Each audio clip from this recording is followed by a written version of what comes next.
Hello everyone, a very good morning to you all. Welcome back to the class after a short break. Now, we had already completed with the first chapter, that is globes and maps.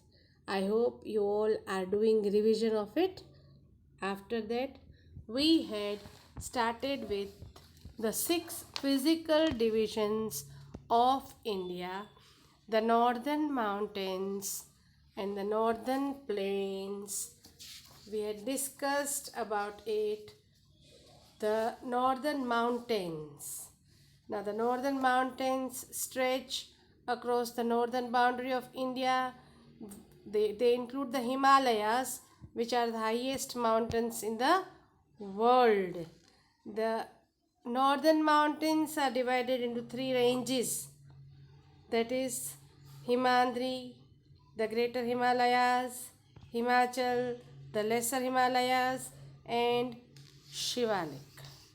After that, we are done about the importance of Himalayas. It is acting as a natural boundary and has always protected India from foreign invasions. After that, we are done about the northern plains.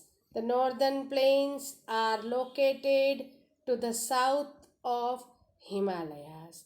The northern plains are divided into three basins: the Ganga basin in the center, the Brahmaputra basin in the east, and the Satluj basin in the west. We had also done the importance of the northern plains. The soil is very good for growing crops. Then we have also learned about the Plateau region. A plateau is an area of flat land which is higher than the land around it. It is also called tableland. The Plateau region of India extends from the south of northern plains to the southern tip of India, that is the Kanyakumari. Those who have been to the southern tip of India, Kanyakumari lies to the southern tip of India. There are several hill ranges in the Plateau region. Many hills are there. The Aravalli range in the northwest, the Rajmahal hills in the northeast, the Eastern Ghats in the east, and the Western Ghats in the west. The region is rocky and uneven. Here, the Plateau region is not smooth, it is rocky and uneven, it is not flat.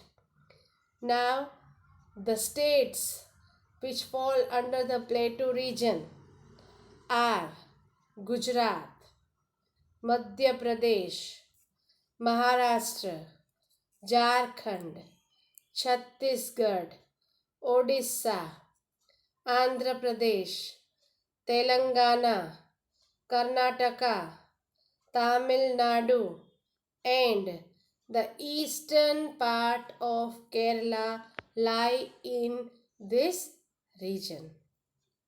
Now, this region is getting divided into two parts. The river Narmada divides the Plateau region into two parts. Now, the two parts are the Central Highlands in the north and the Deccan Plateau in the south. The Central Highlands, as discussed earlier, include the Malwa Plateau in the central India and the Chota Nagpur Plateau in the east. There are certain rivers which begin from the Central Highlands. Now, the rivers which begin from the Central Highlands are Chambal, Betwa, and Son. These three rivers originate from Central Highlands. They flow northwards and join Ganga and the Yamuna. The Narmada and Tapi rivers also begin in the Vindhya hills and flow westwards into the Arabian Sea. The river Narmada and Tapi, they flow westwards and get into Arabian Sea. These two rivers begin from Vindhya hills, and the other three, that is Chambal, Betwa and Son, they originate from the Central Highlands. The Malwa Plateau is bounded by the Aravalli Hills in the northwest and the Vindhyas in the south. It has fine black soil which is ideal for growing cotton and oil seeds. The soil is very fertile, very good for growing cotton and oil seeds. The Chota Nagpur Plateau has rich deposits of coal, iron ore, manganese, bauxite, mica and other minerals. Now, the Deccan Plateau, the region south of the river Narmada in the Saputara range comprises of the Deccan Plateau. It is the largest plateau in India. There are certain hill ranges which include Nilgiris, Annamalai Hills and the Cardamom Hills. The Eastern Ghats are not as continuous as Western Ghats. They are smaller hill ranges. Now we move ahead with the rivers. The rivers of the south are fed by rain. They are not perennial rivers. The meaning of the word perennial. Now, perennial means the rivers which flow throughout the year are always filled with water. Now, here the rivers of the south, they are fed by rain. They are not perennial. They are flooded with water during and after rainy season. When there is rainy season, the rivers get filled with rainwater. Most rivers such as Godavari, Mahanadi, Krishna and Kaveri rise in the west and flow into the Bay of Bengal in the east. This is because the Deccan Plateau slopes from west to east. The Narmada and Tapi are the only two rivers which flow from east to west into the Arabian Sea. We already discussed these two rivers, Narmada and Tapi. They begin from the Vindhya hills and they flow westwards into the Arabian Sea. Dams have been built on this river. Why do we build dams? We build dams to store water. Now, this water is helpful in irrigation. Irrigation means to grow crops. We need water to grow crops. So, the river water is stored into dams. This water is further taken help in growing crops. Also provide electricity. Now, dams are helpful not only to store water for irrigation, but it is also useful for providing electricity. The Nagarjuna Sagar Dam, for example, is one such dam which is situated on the Krishna River. The Krishna River, which we already discussed, this river is river Godavari, Mahanadi and Krishna. These rivers are rising in the west and flowing into the Bay of Bengal. Now, Nagarjuna Sagar Dam is one dam which is situated on River Krishna.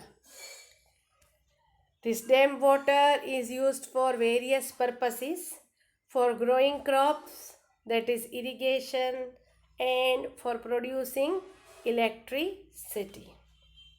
There are number of waterfalls in this region. Waterfall means water flowing from a very great height.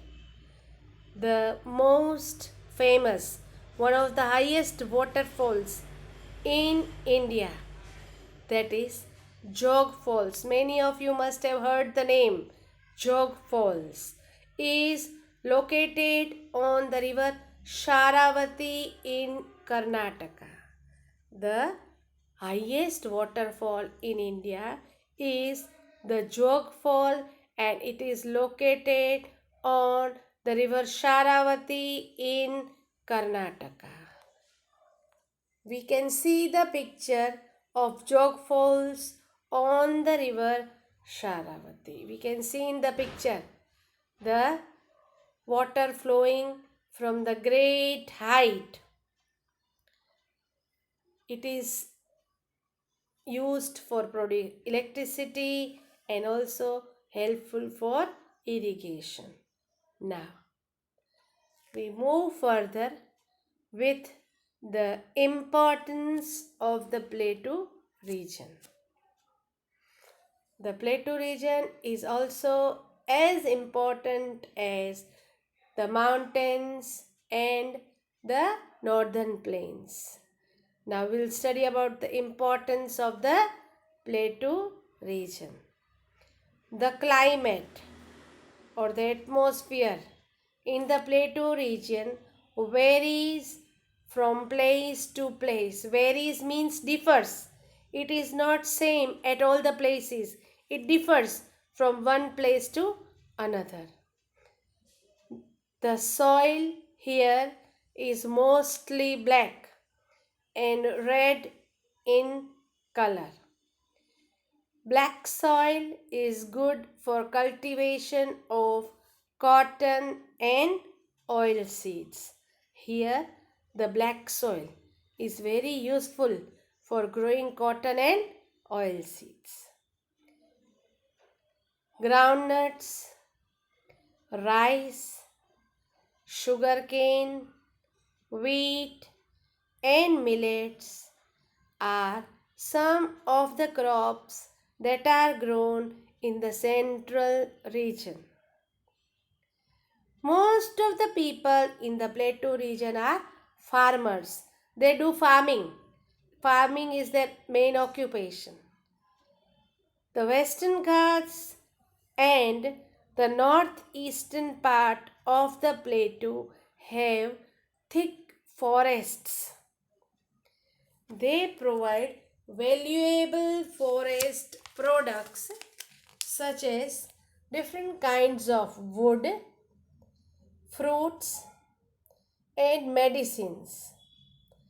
There are large coffee and tea, pepper, and rubber plantations in the Nilgiri Hills. Many factories have come up in the Plateau region as it is a storehouse of minerals. We had discussed about the minerals found in the Plateau region. Our Chota Nagpur Plateau, which has rich deposits of coal, iron ore, manganese, bauxite, mica, and other minerals. This plateau is very rich in minerals. That is why many factories have come up in Plateau region, such as iron ore, gold, copper, coal, and mica. Hyderabad, Nagpur, Bhopal, Indore, Bengaluru, and Mysore are important cities in this region. Now, the Plateau region, we have learned about the divisions we have learned about the importance of the Plateau region, and we have learned about the rivers lying in the Plateau region. The waterfall, that is the Jog Fall on river Sharavati in Karnataka, is located, is the highest waterfall in the world. Waterfall falling from a great height is used for many purposes, for growing crops, for producing electricity, and various other works.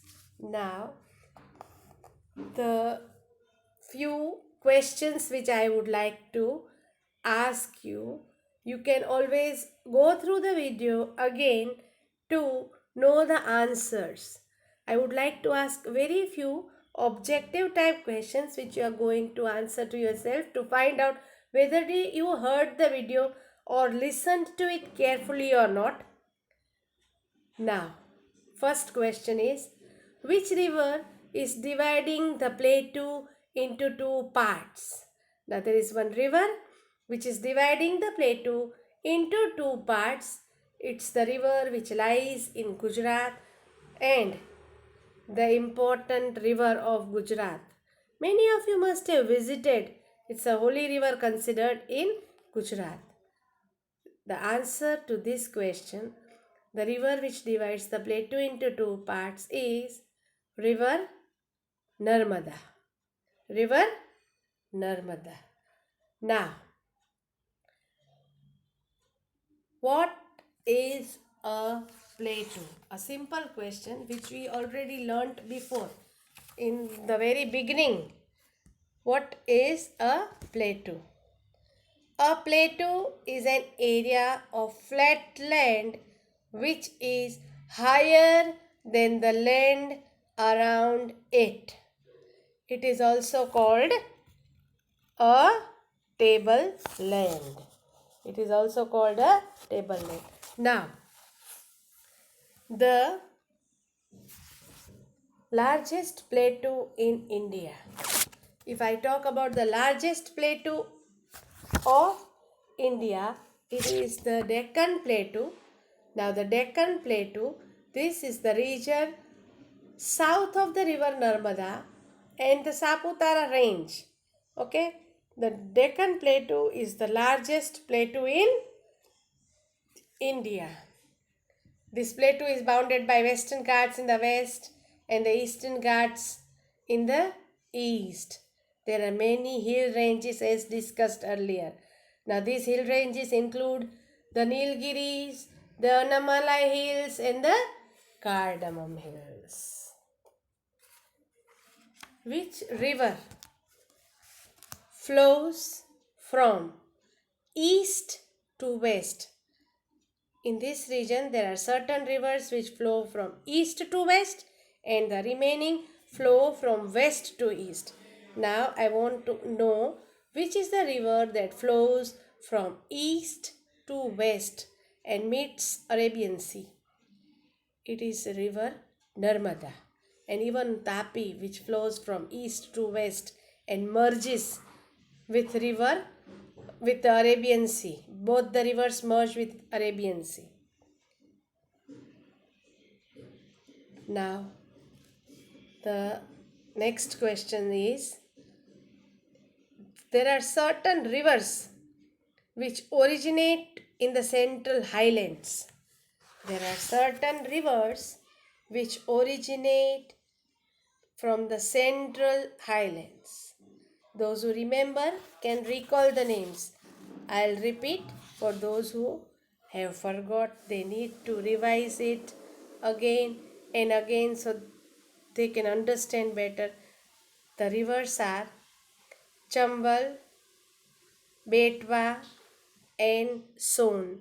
These three rivers originate in the central highlands. They flow northwards and then join the Ganga and the Yamuna. The river Ganga, which is a very holy river for India, people worship river Ganga. Now, the rivers of south are fed by. We discussed about the rivers. The rivers of south are not perennial. Not perennial means they do not flow throughout the year. They get filled with water only during the rainy season and after the rainy season. Okay, when there is so much rains, the rivers get filled with water. They get rather not filled but get flooded, over flooded, okay, with the rain water in the rainy season. Now, which were those rivers? The rivers were Godavari, Mahanadi, Krishna, and Kaveri. Which soil? We learnt about the soil is good. Okay, first of all, which soil is found in the Plateau region? We saw about the two soils found in the Plateau region, that are black soil and red soil.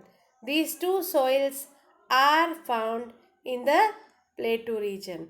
Now, which soil is good for cultivation of cotton and oil seeds? Can anyone answer, or does anyone remember which soil is good? It is the black soil. The black soil is good for growing cotton and oil seeds. Now,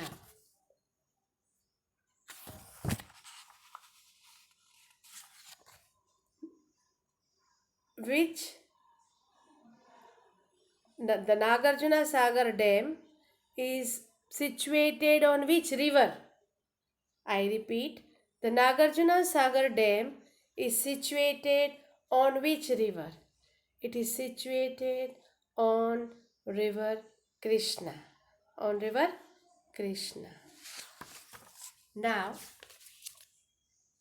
we need to know about the importance that we have discussed about the Plateau region. It is important, and there are many factories which have come up in this region because this region is very rich in source of minerals such as coal, gold, iron ore, copper, and mica. There are many minerals found in this river, in this Plateau region. And lastly, the places which, the important cities which come under this are Nagpur, Bhopal, Indore, Bengaluru, and Mysore. My motto behind repeating certain things is for your better understanding. I want you all to go through again so that you can read and understand and answer it correctly. Very soon I'll be coming up with few objective type questions wherein you will have to answer. So please be prepared for the same and keep learning. Stay safe. Thank you all. Have a nice day.